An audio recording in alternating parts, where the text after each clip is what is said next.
Assalamualaikum warahmatullahi wabarakatuh. Perkenalkan, nama saya Ihsan Nurul Ramdan dari 11 TKJ 2. Di sini saya akan sedikit menerangkan materi yang berjudul kebutuhan bandwidth dalam jaringan.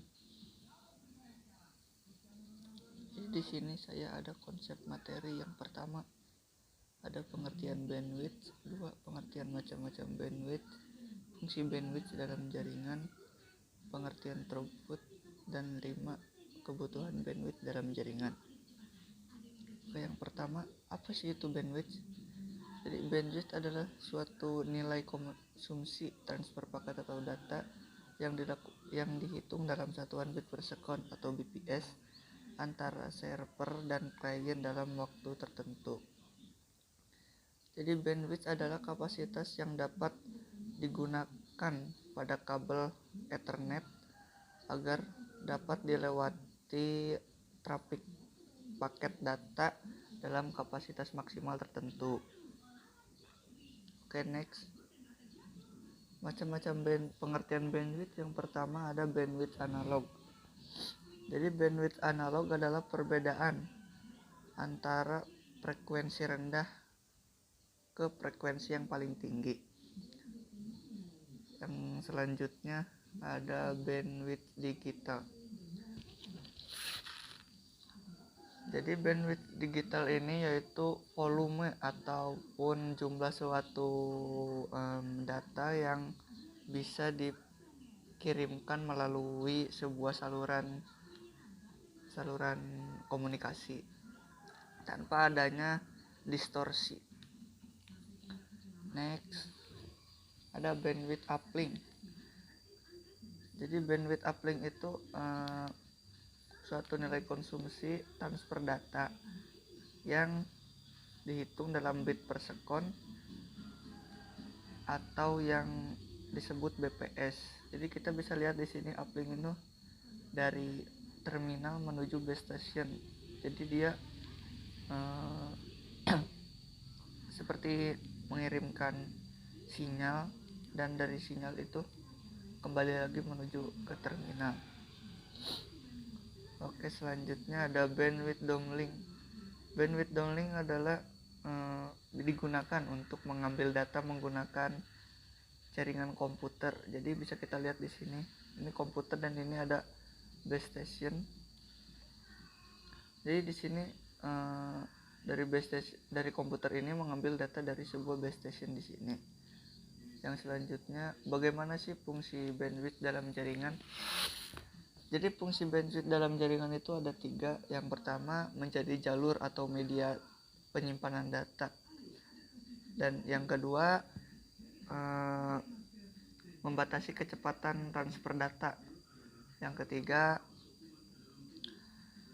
membatasi jumlah data yang dikirimkan dalam waktu tertentu. Yang selanjutnya masuk ke dalam throughput. Apa itu throughput? Throughput adalah kecepatan rate transfer efektif yang diukur dalam satuan bit per second. Throughput merupakan jumlah total kedatangan paket atau data yang sukses pada destination selama interval waktu tertentu yang dibagi oleh durasi interval waktu tersebut. Throughput adalah besarnya bandwidth yang aktual ataupun yang sebenarnya. Jadi di sini kita lihat dari traffic in bits. Di sini bandwidth lebih tinggi daripada throughput. Jadi membuktikan bahwa besarnya bandwidth itu aktual atau sebenarnya gitu. Oke, next. Kebutuhan bandwidth dalam jaringan. Yang pertama itu menghitung bandwidth jaringan. Jadi menghitung bandwidth jaringan adalah salah satu faktor terpenting dalam merancang sebuah jaringan dan memelihara jaringan. Selain perangkat jaringan dan teknologi jaringan yang digunakan, bandwidth merupakan elemen yang didukung oleh koneksi jaringan yang saling terhubung. Dalam menghitung bandwidth jaringan ada beberapa parameter yang digunakan untuk menentukan penggunaan bandwidth diantaranya jumlah PC client pada masing-masing distrik atau topologi. Yang kedua, ada batas bandwidth yang digunakan. Dan yang ketiga, ada aplikasi-aplikasi yang digunakan dan performa SLA pada aplikasi tersebut. Yang kedua, ada keragaman kebutuhan bandwidth dalam jaringan. Jadi, keragaman kebutuhan bandwidth dalam jaringan ini ditentukan berdasarkan layanan yang digunakan oleh user. User yang sedang mengakses YouTube akan memiliki kebutuhan bandwidth yang berbeda dengan user yang hanya mengakses website.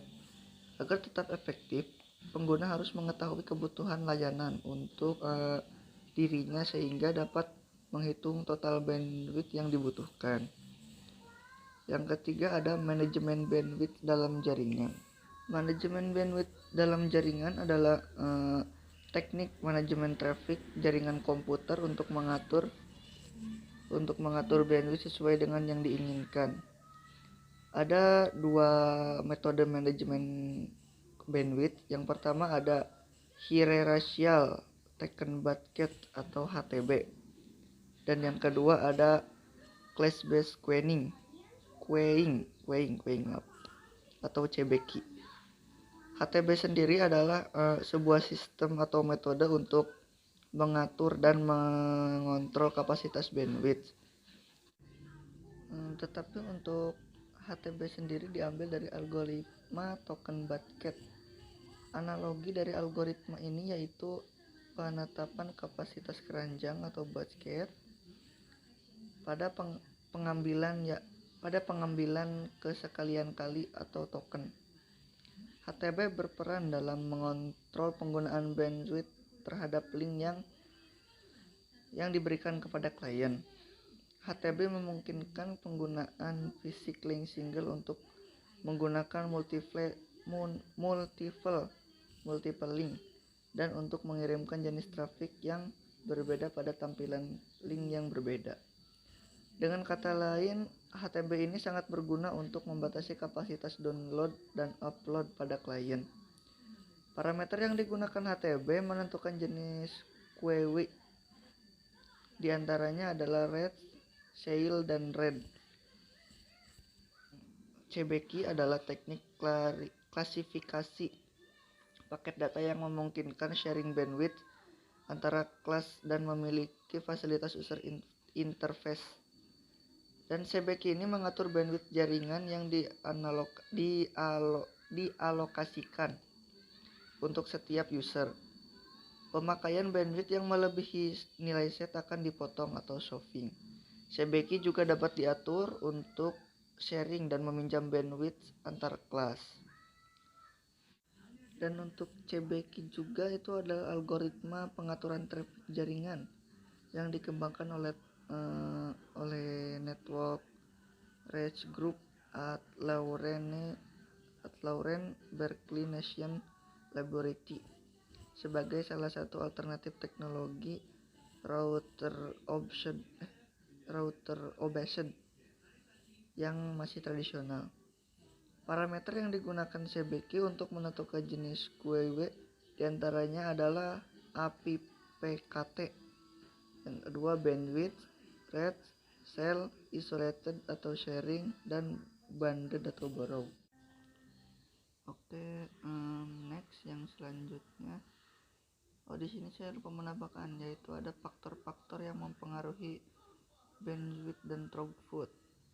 Jadi faktor-faktor yang mempengaruhi bandwidth dan throughput sendiri ini adalah yang pertama ada piranti jaringan, yang kedua ada tipe data transfer, yang ketiga ada topologi jaringan, yang keempat ada banyaknya pengguna jaringan, yang kelima ada spesifikasi komputer klien atau user, yang keenam ada spesifikasi komputer server, yang ketujuh ada induksi listrik dan cuaca, dan lain-lain juga banyak faktor-faktor lain yang bisa mempengaruhi bandwidth dan throughput. Oke, mungkin cukup sekian yang bisa saya sampaikan. Mohon maaf bila ada kekurangan kesalahan. Wabillahi taufiq wal hidayah. Wassalamualaikum warahmatullahi wabarakatuh.